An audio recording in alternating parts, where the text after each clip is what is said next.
Hi, everybody. Brian Engelman here with the Unhappy Hour on the TNAM network with the New American Media. There's an episode of The Simpsons that comes to mind regarding today's episode. In this episode, Kent Brockman, the local Springfield reporter, is in there's a panic gripping town. He says to a professor, who's the expert in the episode, Kent Brockman says, "Hordes of panicky people seem to be evacuating the town for some unknown reason.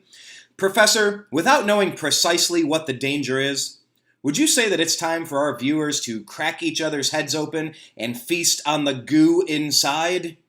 Yes, I would, Kent, says the professor. Yes, I would. Right now, the Cleveland Cavaliers are in full crisis, full panic mode. We think everything is the problem. It's not just IT, it's not just LeBron, it's not just the Kyrie trade, it's not just the GM. It's full-on crisis mode. Is it time to crack open each other's skulls and feast on the goo inside? Yeah, maybe. That's kind of the best advice we're getting on social media. Head for the hills, it's all over. Maybe it actually is this time, but to find out, we brought in Zak Baris. Zak has been joining us for about 6.5, maybe 7 years now on the Unhappy Hour talking Cavaliers, NBA, and pretty much all things sports. Zak, what in the world is going on with the Cleveland Cavaliers? I've got a lot of things to say tonight. So I want to start off by saying this. People, the fans, need to stop blaming LeBron for this mess. This is not his fault. This is not something that he's created in this mess. This right now is on Dan Gilbert, and this is on Dan Gilbert 95% of it, maybe even closer to 99 to 100. Let's take all in what happened last summer. You know, I even came on your show and I said, there's no way they're going to let Griff walk. There's no way. Okay? Well, David Griffin was out. Trent Redden was out. Trent Redden's out with the Clippers. David Griffin's living in Sonoma now. Enjoying his year off before he takes another job. He's an incredible executive. Trent Redden with the Clippers. He's going to do it. He'll be great one day too when he gets a GM job. Kobe, Dan Gilbert. It's amazing how he'll shell out the money for a roster, but not for the front office, and it's disappointing because you have a talented executive like Kobe. I still believe in Kobe. I think he's very talented. However, when you've got Dan Gilbert running the show and having the final say on everything in the front office, it doesn't allow any free thinker in the front office. It doesn't. There's no free thinking in the front office. When Griff ran the show, it was okay. He knew what he was doing. Dan Gilbert is an owner for a reason. He's not a basketball guy. He doesn't have a basketball mind. He should not be making the basketball decisions. A good CEO appoints the proper people to run the team and let them do their jobs properly. Brian, it's like I own a company. I go there, and when I have civil engineers working on stuff for my real estate services, I don't sit in there and I don't tell them what to do because they know how to do it better than I do. I handle a different side of the business, and I let them do what they need to do, and that's it. It's the same thing in sports. When I worked in sports, people used to tell me, they'd ask me about a certain player, and I would say, I like this player, I get into why I don't like this player. And then people tell me I'm an idiot, and they go, what do you do? And the guy goes, I'm a CPA. And I go, okay. I go, what kind of accountant are you? Oh, I'm a tax accountant. Okay. I'm not going to tell you how to sit there and do your taxes, properly when I'm not the professional you are. Don't sit there and tell me you know what I mean? Dan Gilbert's eye is not for basketball. It's not. He's not an expert. Leave it up to the experts. Pay a guy a few $1 million a year because your team's going to have more sustain. You're going to have more longevity and success in that position. A player like LeBron James, I'm so sick of people going, let's trade him now. How many titles does this team have since they've been around since 1970, Brian? How many titles do the Cavs have? That'd be one. Okay. I knew the answer. I was just asking you. I know you knew the answer. Point. Yeah, how many finals did we go to before LeBron? How many times have we been to the finals without LeBron James? Can you answer that? That would be a goose egg, sir. How many have we been to with him? 4? Several? Yeah. 3 in a row. 4. 1 2007, 3 in a row. Wait, did we only go to one finals when we had them the first time? Yeah. The Spurs. Okay, yeah, they're all starting to blur together. I got you. But yeah, we go to the finals with LeBron is essentially what's happening now. Never even sniffed a conference finals. Never even sniffed a finals without LeBron. Right. Okay? He's the greatest athlete to play in this city since Jim Brown did in 1964. Think about that for a second. We've had some great Indians, though. I will give it that. We've had some great Indians. But no one has been the greatest hitter in sports. And I'm talking, we haven't had, we didn't have A-Rod in his prime. We had Manny, who was fantastic, but I would not put Manny at that point as the best player in the league year after year. That's what I'm getting at here. The Indians have cumulatively had some amazing hitters. Corey Kluber's put together 2 Cy Young seasons. But again, it's not. Again, baseball's totally different. Sabathia, Albert Bell's 50-50 year. You could own the 3 best players in baseball, and they don't make a difference like they do in basketball. Basketball, you could have the best player. We witnessed it with LeBron. Take a team to 66 wins and 61 wins the next season, and the next season this team wins 19 games or 17, whatever they won. Okay, we witnessed that. We witnessed how much more of an impact one player has on the NBA. The Cavaliers are holding on to this pick, going, we don't care about LeBron's future anymore. We're done.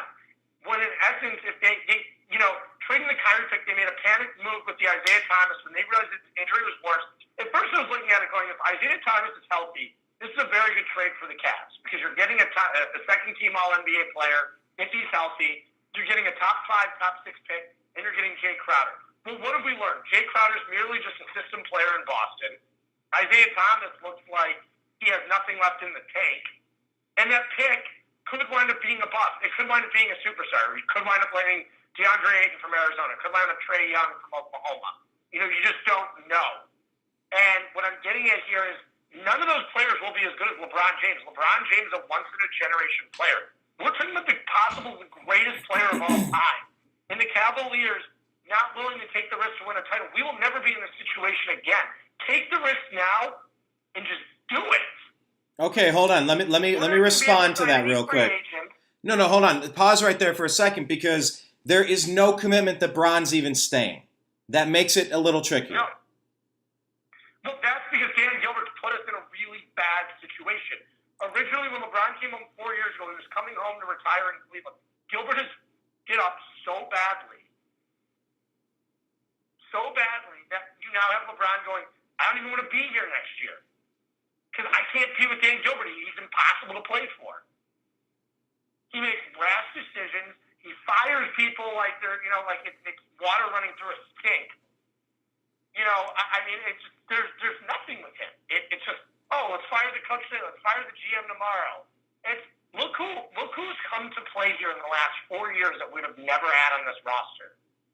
Or stayed here. Kevin Love signed a free agent deal here. I know we got him in a trade, but Kevin Love decided to stay here. Kyrie Irving extended his contract. The Cavaliers could have easily, I don't know if you read the Jason Lloyd article on The Athletic today. He wrote a fantastic article about how badly Gilbert screwed it up. Well, in what way with Kyrie? Because my thought all along with Kyrie is you tell him to pound sand for a year. When we figure out what's going on next year, we either give you the keys and you run your franchise here, or we're going to spend a year finding the best opportunity for both of us and get you out. Here's the thing. Kemba Walker has the Cavaliers right now can't even trade. In order to get Kemba Walker, we have to give up the Brooklyn pick and Isaiah Thomas. So we have essentially traded Kyrie Irving for Kemba Walker and Jay Crowder. Yeah. And Ant Disick. What a terrible trade. Yeah. I love Kemba, but he's not anywhere near the same category as Kyrie. And Kyrie looking at it made the right decision to get out of here, not because of Cleveland. It's because our disastrous ownership in the front office. It's terrible. But Kyrie was the one behind the scenes pushing for that move, though. That wasn't Gilbert trying to run Kyrie out of town. But let's not forget, though, that Kobe made the same demands. Other players have made demands for trades in the past, and they haven't been granted. He was still under contract. And the knee surgery's a load of crap. He would have still played. There's no way he would have affected his brand, which makes millions beyond millions a year. Kyrie's like the third most popular athlete in the NBA, his brand. His brand's like the second most popular behind LeBron's almost. Yeah. He has a more popular brand than Steph Curry. The Nike just trumps everything. He's up there with LeBron, Kobe, and Kevin Durant. His brand might even be more popular than KD's. KD's a snake. How often do you see Kevin Durant in a commercial compared to Kyrie Irving? And how in the... Kyrie Irving has so many endorsements. And Kyrie behind the scenes was pulling some Kevin Durant type stuff to weasel his way out of town, just like Durant did. But he somehow skates free and clear on this thing. I don't give him a free pass on this. And honestly, I'm not saying Kyrie's in the right. I'm not saying you are. The Cavaliers didn't need to make a panic move. That's what I'm saying. They did not need to trade him for an injured Isaiah. When they found out Isaiah's hip was worse than it was, they should have gone back there and stuck to their guns and said, listen, Boston, go, Danny Ainge, go screw yourself. We're not making this trade. Substitute Isaiah Thomas and give us Jason Tatum or give us Jaylen Brown. Give us a different piece in this trade, not an extra second-round pick is what they held out for. Are you kidding me? Yeah. We've seen plenty of trades that didn't go down where the players have kept playing on the team. Look at the Francisco Mejia trade. The Indians traded Jonathan Lucroy a year ago. Didn't go through. Mejia's the number 7 overall prospect in baseball, who a trade was voided. He still is in the Indians organization. The guy could be a superstar someday, all because of a voided trade. It happens. People's feelings get hurt. Every player knows, when I've worked in the industry, it's a business from both sides. All right, so look, what is going to happen in the next 24 hours here? I don't have enough time to do a full show. I maybe have about 15, 20 minutes left. Normally, Brian, I'm very piped in. I have no clue what the Cavs are going to do because of the instability in the front office. There's no stability going on right now. Gilbert's hands are all over the place. I normally, in years past, I can tell you exactly what the Cavaliers were going to do. I've come on this show and told you exactly what the Cavaliers were going to do. Yeah, many times. I've always known what they were going to do under Griff. I have no knowledge of what they're going to do because I don't know if they're willing to move that pick or not. Okay, then if we don't know what he's going to do, let me ask you this. What is the pro and what is the con of the Cavaliers organization making it publicly known and saying to LeBron that we'd like to trade you and get some value back? A pro and a con. No, give us both sides. There's no pro. There's no pro because you're not going to get any value for him. You're not. Who are you going to get in the trade? You're going to get another Boston-like trade where they pick up, you're not going to pick up a high first rounder, unless you offer him to Philly and then, okay, fine, then you're stacked with picks. But what does that get us? It gets us nothing. Philly be stupid. Philly can get them in free agency in a couple of months. They're not even there yet anyway. Even if you have LeBron to their current team, they're not there yet. Fultz hasn't even played. Ben Simmons is still a rookie. Joel Embiid's in his second year. Sarge is in his second year. They're still really a year away from making a splash. I mean, imagine next year if they add LeBron, Wade, and another piece to that team in Philly. I mean Wade because you bring in a veteran presence. Right. So then the cons are just too many to list. You become Art Modell getting rid of Paul Brown. Maybe even worse. Probably even worse. That would be even worse. A coach is one thing, but a generational, transcendent, all-time greatest player. And look, LeBron brings a lot of drama with him. We can't let LeBron skate on the fact that he's not signing. He's not bringing free agents with him. I mean, okay, fine.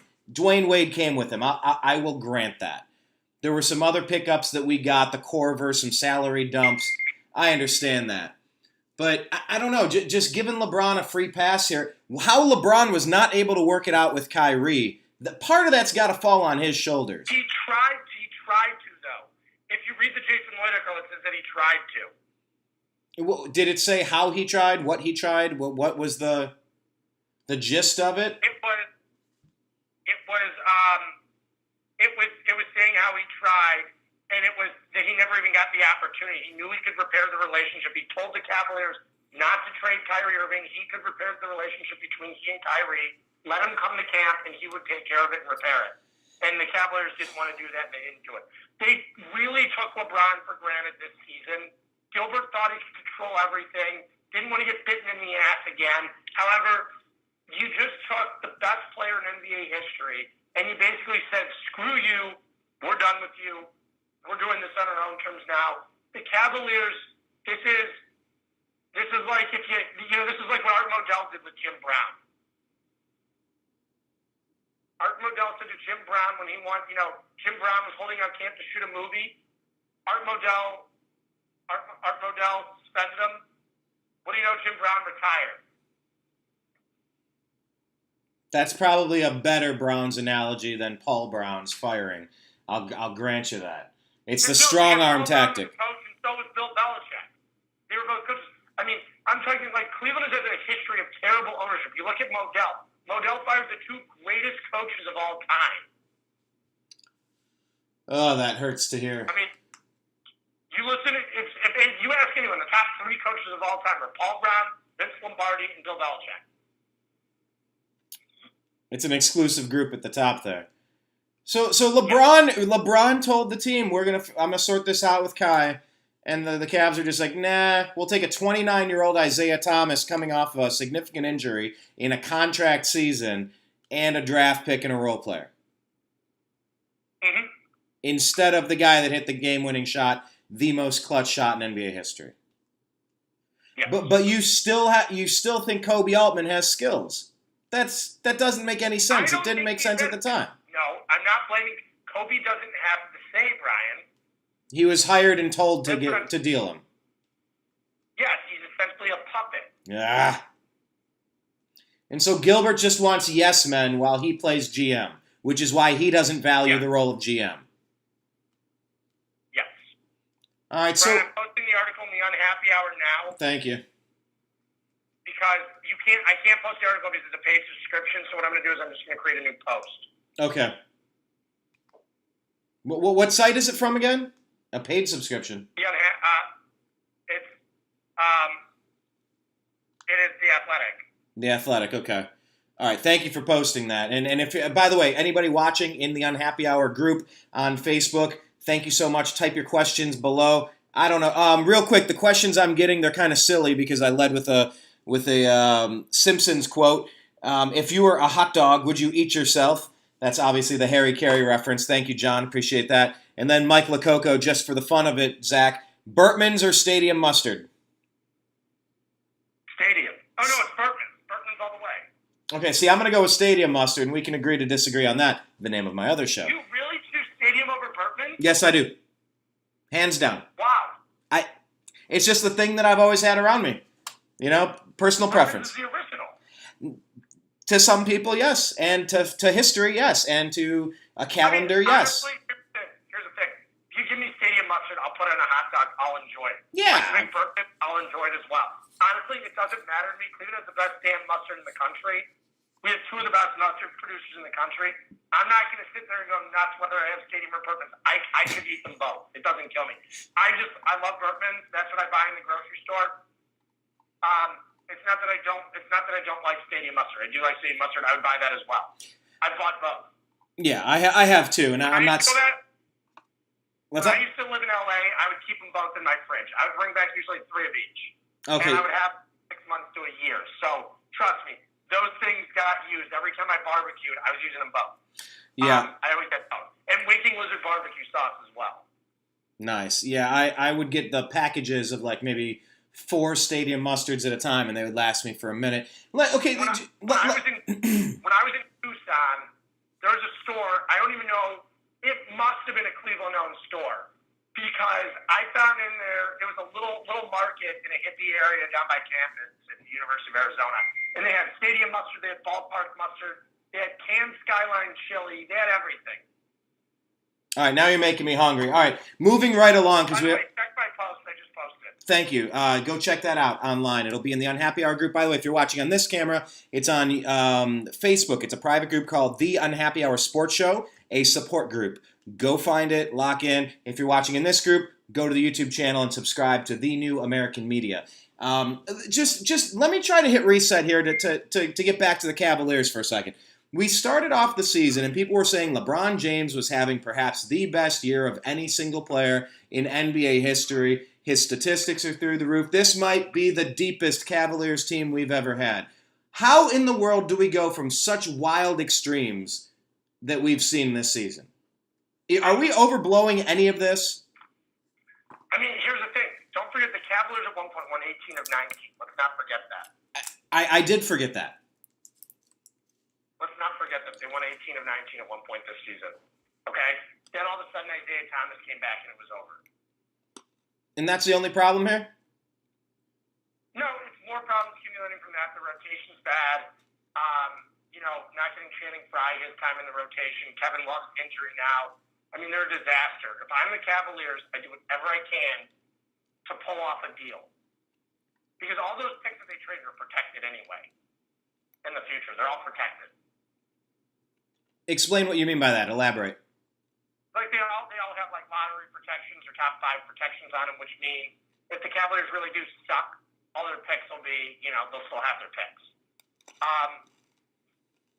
If I'm the Cavaliers, though, I do what I can. I don't take LeBron for granted. I go out and I get DeAndre Jordan. I go out and I do something because here's the problem. People are not going to have Dan Gilbert's back like they did in 2010 when LeBron left the first time. They're just not. I certainly won't support him if this is what happens and he walks again. I'm not. I just can't.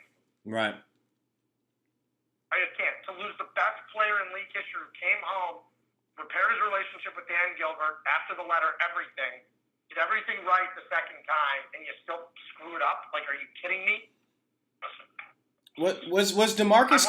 People need to stop blaming LeBron in this situation. It's driving me crazy. Well, I think he's frustrated because this is the first time he literally had. You know what?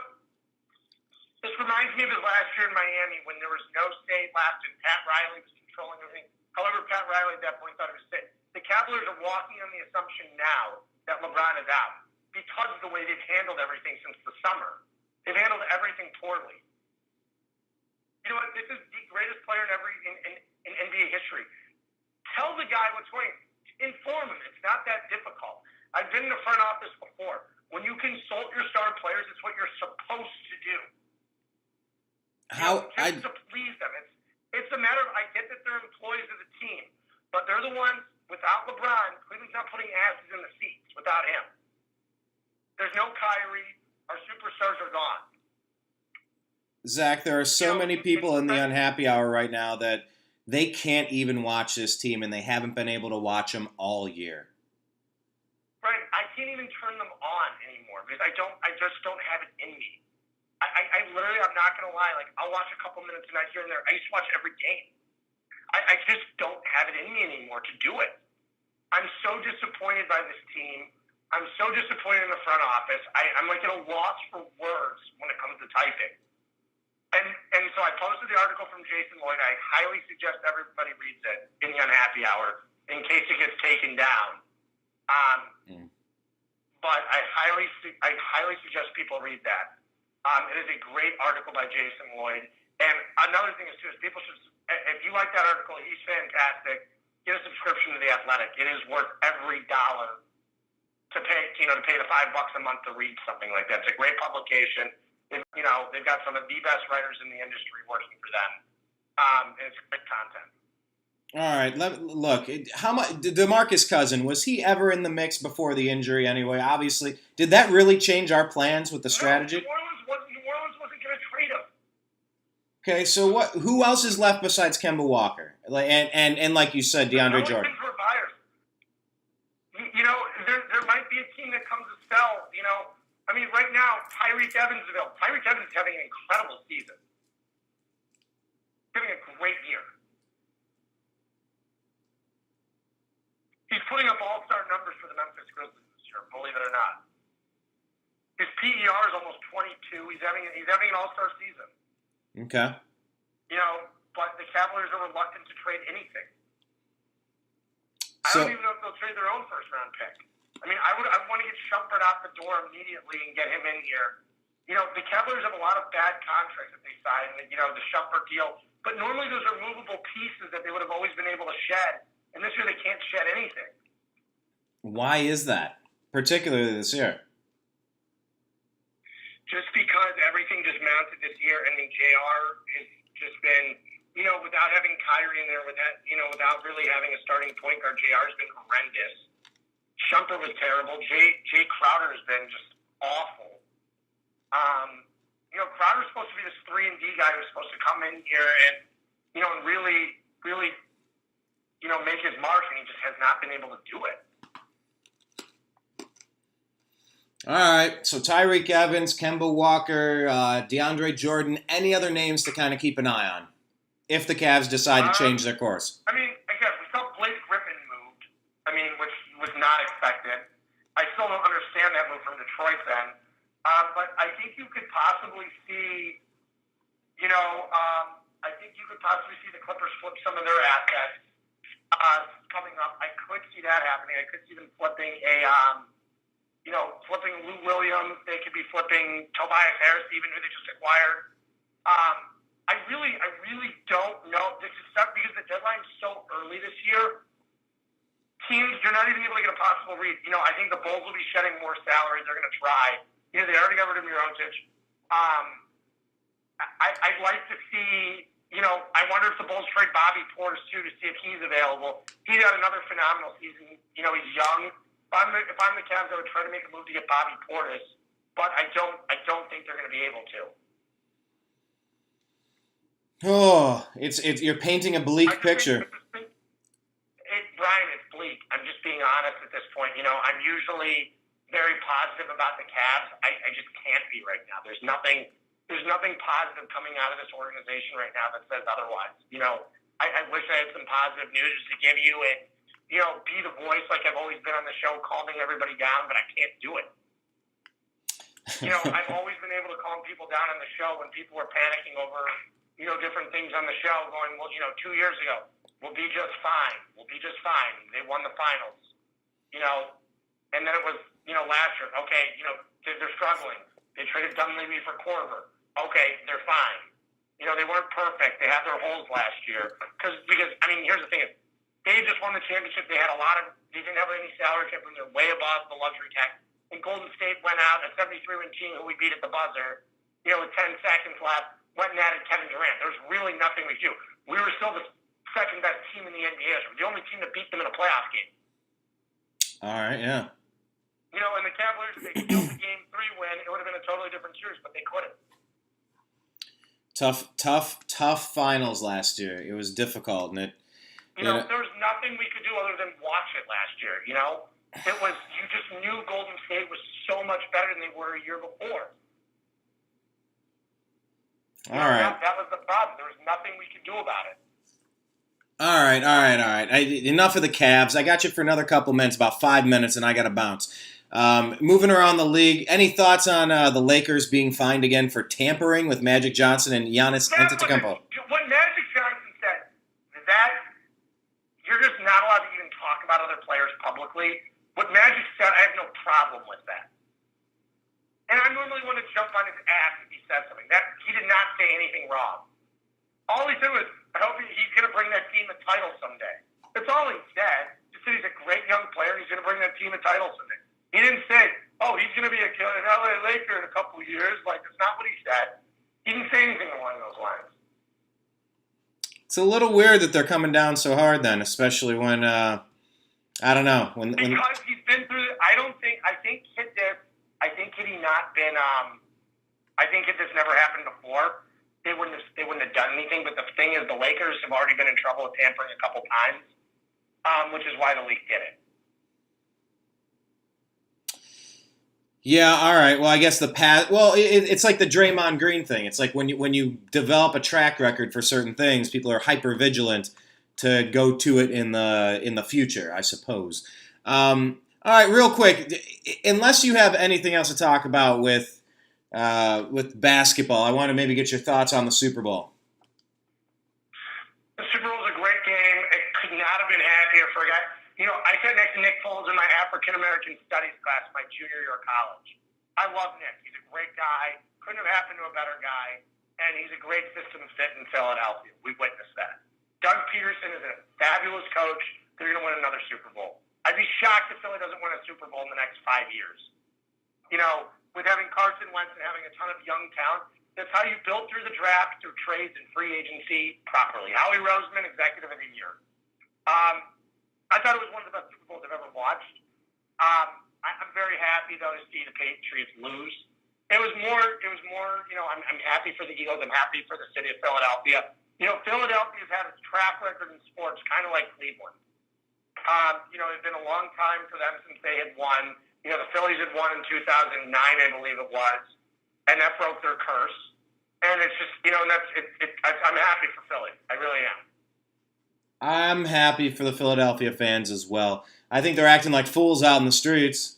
I mean, the Cavs won. We didn't do that. I mean, when the Cavs won, people were dancing on top of police cars, but you didn't see any. The next morning, Brian, the streets were all cleaned up. There were no broken windows downtown. It was actually shocking to see. I was blown away that the city didn't tear down and lit on fire when they won. Now, however, if the Browns ever won, I think it might be a different story.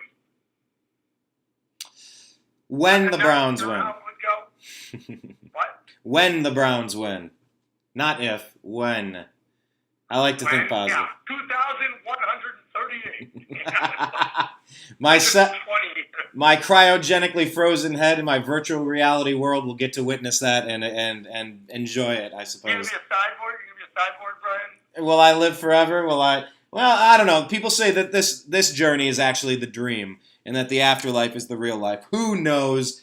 But yeah, I mean, the Cavaliers, it was not like what Philly's doing. Seeing these videos coming out in Philly, it's ridiculous. But I'm happy for their franchise. I will admit, was nuts the night we won the title, but there were only like 3 arrests downtown. People were celebrating, going crazy, but there was no bashings of cars, anything like no flipping of cars. I have to say, though, Cleveland police controlled that night so perfectly. So perfectly. You didn't see anything on the night they won because the cops were lined up everywhere. Literally everywhere there were policemen. They cleared off all the cars from the street. They put a parking ban in place to prevent cars from getting flipped. It wasn't even possible. There were no cars on the street. They towed every single car on the street in the morning. They did the same thing with the World Series, too. They were not going to let any mayhem happen. Well, that's the right way to do it, I would suppose. I still believe that while we're finishing up here, my final thoughts, I think you have not seen the end of it from the Indians yet. There's still some major free agents left.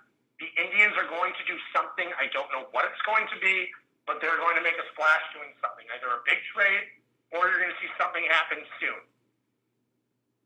Well, I'm hearing that Major League Baseball the agents are starting to get upset that like they're intentionally cooling down the market to drive the prices down again. Do you buy that? I mean, why not? It's out of hand. Yeah. I mean, but what are the agents going to do about it? They realize these players aren't worth, $8 million a year to be a fifth outfielder, or to be a crappy reliever. It's not, that's the thing about it. And that's how the market's going. It still shocks me that guys like Eric Hosmer and Mike Moustakas haven't signed anywhere yet, which makes me think that Kansas City might get them back. But if you're Kansas City, you're done. You don't have the pitching. Your offense, didn't they not score a run for 5 straight games last season? Yeah, you can't win very many games that way. No, they were part of that when the Indians swept them in a series. The Indians swept them without giving up a run.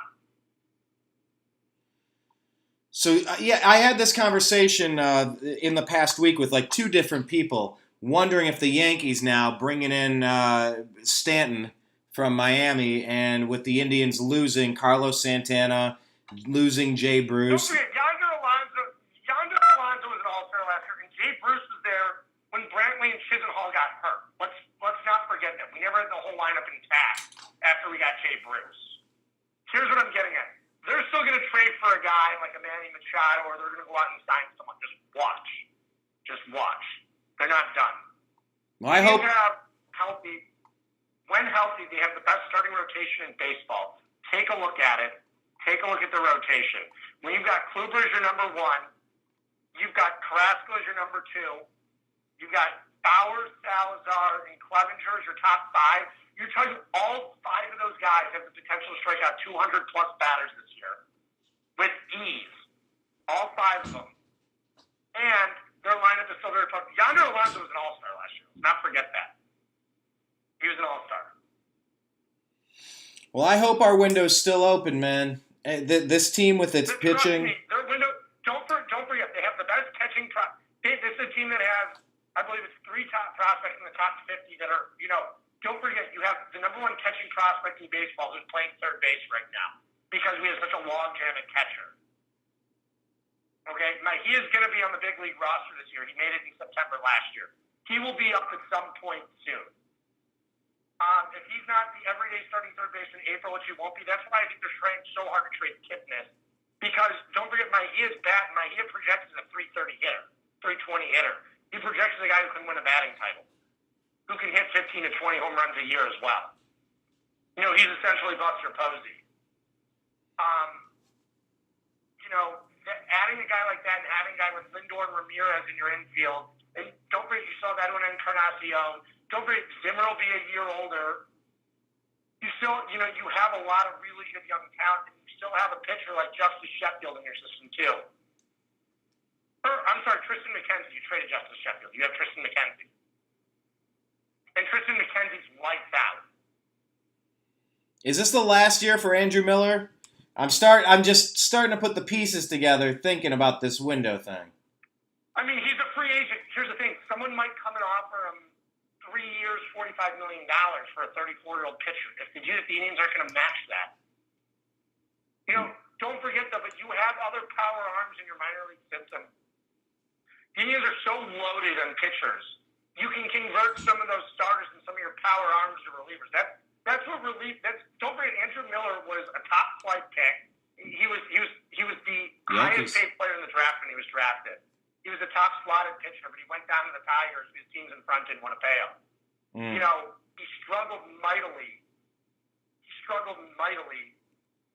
When he was drafted. As a starter, he was a terrible starter. You throw him in the bullpen, and then he's going from 4 or 5 pitches to 2. Suddenly he's unhittable. And it's something the Indians, I don't worry about the Indians pitching-wise because every year they are so good. Carl Willis is back with the Indians this year. He did a great job with the Indians back in the mid-2000s, too, under Eric Wedge. Don't forget, we had we had Fausto Carbone and CeCe under him, and Cliff Lee. He did a great job with those guys. Yeah, I would say so. And took guys like Kevin Millwood, Paul Bird. I mean, you saw the reclamation projects. Carl Willis did a great job here with those guys. As much as it sucks to lose Mickey Callaway, who I wish the most success to at the Mets, I think the Indians will be fine. Francona, the Indians, I heard Francona speak a couple weeks ago. Don't forget, no team's won more games than the Indians over the last 5 seasons. Not one team. I like hearing that, but I'd like that Game 7. I want that one win that counts. I can't believe we're talking about the Cavaliers' window closing, which is why I just kind of look at the Indians with more hope and more hope and more worry. This is going to be such a fun baseball season. All right. They report in 8 days, right? 8 days. You know what? Let me repeat something about the Cavs. All right, and we'll wrap it up on this. LeBron James has been to 7 straight finals. He can literally put his team on his shoulders and drive them himself. So I'm going to end it with that. I will talk to you later. I'll give you a buzz when I'm heading out to California this week. I got to go now. But I will talk to you later and give you a buzz tomorrow, Brian. Okay? Remind me really quick, what days are you out here? Or just hit me up offline. Hit me up offline. I'll hit you up. To be continued. Thank you, bud. All right, everybody. There goes Zach. Zach's coming out to L.A. Hooray. We'll have to catch up. I don't know. How do I wrap this show? I'm going to wrap this show by Zach saying, pitchers and catchers report. Well, I said that in, 8 days? That it's going to be a fun Indian season. That LeBron James can put most teams on his back and get you to the NBA Finals. And who knows? Once you get there, who knows? We still have a day and a half left of this trade, the NBA trade deadline. Let's see if we do something. And just for fun to bookend it, I'm going to remind you again what Kent Brockman of The Simpsons said. Hordes of panicky people seem to be evacuating the town for some unknown reason. Professor, without knowing precisely what the danger is, would you say it's time for our viewers to crack each other's heads open and feast upon the goo inside? Yes, I would, Kent. Till next time. Go Cavs, go Browns, go Indians. Go Buckeyes. Peace.